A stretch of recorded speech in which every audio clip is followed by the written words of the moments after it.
Hello students, today we are looking a last organ, body organ from our lesson.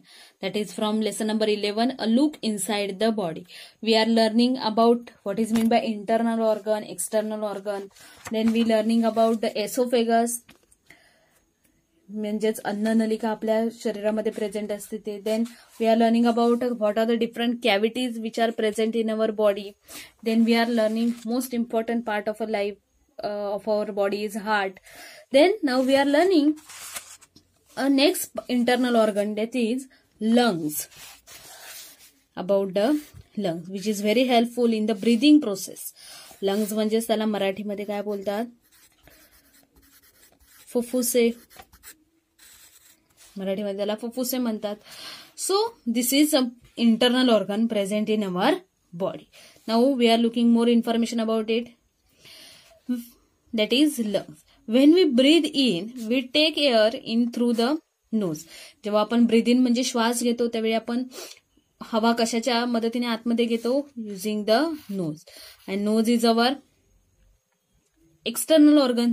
Knows हा आपला external organ आहे. The internal organ through which this air is supply to the body are called lungs. बघा, जेव्हा नोजने आपण air आतमध्ये घेतो ती आपल्या पूर्ण बॉडीला एअर सप्लाय करण्याचं काम कोणता ऑर्गन करतो? Lungs. The internal organ through which the air is supply to the body. आपल्या शरीरामध्ये नाकातून घेतलेला श्वास, हवा पूर्ण बॉडीमध्ये सप्लाय करण्याचं काम जो इंटरनल ऑर्गन करतो त्यालाच नाव काय त्या बॉडी पार्टला? लंग्स. We have 2 lungs. बघा, नाकातून आपण इथून श्वास घेतो तो असे लंग्स अशा प्रकारचा असतो, ह्याला फुफ्फुसे म्हणतात. So we have 2 lungs. बघा, इथे 2 लंग्स दिसत आहेत. एक one is for right side and one is for left side. We have 2 lungs. आपल्याकडे किती लंग्स आहेत? 2 लंग्स आहेत. They are situated in the thoracic cavity. बघा, चेस्टमध्ये आहे ना, चेस्टमध्ये कोणती कॅव्हिटी असते? आपल्या थोरॅसिक कॅव्हिटी. आणि त्याच्यामध्ये हे लंग्स ऑर्गन प्रेझेंट आहे. One on the right and other on the left. बघा, एक राईट साईडला आहे आणि एक दुसरा लेफ्ट साईडला आहे. म्हणजेच आपल्या छातीमध्ये फुफ्फुसे लंग्स आहेत जे किती आहेत? 2 आहेत. One on right, one on left. And in between them little to the left side heart is present. आणि ह्या दोघांच्या मध्ये थोडंसं लेफ्ट साइडला कोण प्रेझेंट आहे? Heart is present. Is present between lungs a little to the left. दोन्ही लंग्सच्या बरोबर मधोमध पण थोडं लेफ्ट साइडला काय प्रेझेंट आहे? Heart. There the left lungs has a slight depression. The right lung is slightly bigger than the left lung. काय असतं ह्या 2 लंग्स मध्ये? आपल्या we have 2 lungs. From that left lungs has slight depression. कारण बघा, left लंगच्या भागाकडे कोणता भाग असणार आहे? थोडा हार्टचा भाग असणार आहे. आणि त्या हार्टच्या भागामुळे आणि थोड्या त्याच्या वजनामुळे लेफ्ट साइडचं लंग्स हे काय असतं? थोडं स्लाइटली डिप्रेस, म्हणजे आकाराने छोटं असतं, थोडंसं दबलेलं असतं. कारण तिथे काय असतं? हार्ट आपलं हे एक ऑर्गन प्रेझेंट आहे. And compare to the left lung, right lung is bigger. Left lung पेक्षा राईट लंग्स काय असतात? आपला मोठा असतो. Then a pipe like internal organ carries the air we breathe in to the lung. तुम्ही बघितलं असणार, हाडांचा सांगाडा असतो तेव्हा त्याच्यामध्ये काय म्हणतो आपण त्याला? बरगड्या. मराठीमध्ये त्याला बरगड्या शब्द म्हणतात. म्हणजे असे तुम्ही ह्याच्यासारखे बघितले असणार, एक जाळीसारखं एकमेकांना पॅरलल, म्हणजे अशा लाईन असतात. म्हणजे असं लंग्स असेल तर अशा लाईन तुम्ही बघितल्या असणार, किंवा कुठे तुम्ही छातीचा एक्सरे वगैरे बघितला असणार तर त्याच्यामध्ये अशा पाईप सारखे स्ट्रक्चर असतात. This pipes like structure through which the air is pass. आणि हे पाईप लाईक जे स्ट्रक्चर आहेत त्यांनाच काय बोलतात? त्याच्यातूनच आपल्या शरीरामध्ये एअर पास होत असते. It is called as a wind pipe. त्यालाच काय म्हणतात? वाइंड पाईप म्हणतात. आपण मराठीमध्ये त्याला बरगड्या म्हणतो. त्या बरगड्यांमधून ब्रीद इन करतो, ब्रीद आउट करतो, त्यावेळी हवा पास होत असते. This wind pipe separate into 2 branches. बघा, 2 ब्रांचेसमध्ये डिव्हाइड आहेत, एक फॉर लेफ्ट आणि दुसरी राईट साइडला. So each branch is called as a bronchus. आणि ह्या प्रत्येक ब्रांचला एकत्रितपणे काय बोलतात? Bronchi. Each branch of a wind pipe. Wind पाईपचा यूज कशासाठी होतोय? जे आपण एअर ब्रीद इन करतोय ती लंग्स मध्ये, टोटल लंग्स पूर्ण ह्या लंग्सच्या पार्टमध्ये पास करण्यासाठी कोणता काय यूज करतात? पाईपला एक स्ट्रक्चर, त्यालाच काय बोलतात? Wind pipe. आणि wind pipe having 2 branches and each branch is called as a bronchus. When we breathe in, the lungs expands a little. बघा, तुम्ही जेव्हा श्वास घेता तेव्हा आपली छाती आकाराने थोडी मोठी होते. म्हणजेच काय होतात? आतमध्ये जे लंग्स आहेत ते काय होतात? मोठे होतात. त्यामुळे आपल्याला काय वाटतं? That is why our chest wells up when we breathe in. त्यामुळे आपल्याला छाती काय ते फुलते किंवा मोठी होते जेव्हा आपण ब्रीद इन करतो तेव्हा. आणि when we are breathe out it become small. कशामुळे वाटतं हे? जेव्हा आपण ब्रीद इन करतो तेव्हा आपले लंग्सचा पार्ट काय होतो? मोठा होतो. आणि त्याच्यामुळे आपल्याला काय वाटतं? आपली चेस्ट स्वेलअप. स्वेलअप म्हणजे मोठी झाली आहे थोडी. आणि जेव्हा ब्रीद आउट करतो तेव्हा ती काय होते? नॉर्मल पोझिशनला जाते. Then the function of the heart and lungs depend on each other. बघा, हार्ट आणि लंग्स हे दोन्ही एकाच ठिकाणी प्रेझेंट आहेत, थोरॅसिक कॅव्हिटीमध्ये. त्यामुळे त्या दोघांचं फंक्शन एकमेकांमध्ये डिपेंडंट आहे. Both these internal organs are very important. They are situated in the thoracic cavity inside a cage made up of bones. आणि ती हाडांपासून बनलेल्या एका केजमध्ये हे दोन्ही ऑर्गन प्रेझेंट आहेत. बोन पासून एक जाळीदार केज गुहा तयार केले आणि त्याच्यामध्ये हे 2 ऑर्गन प्रेझेंट आहेत. Which 2 organ is heart and lung are present in thoracic cavity in a cage-like structure which is made up of bone. It's called as a rib cage. त्यालाच काय बोलतात?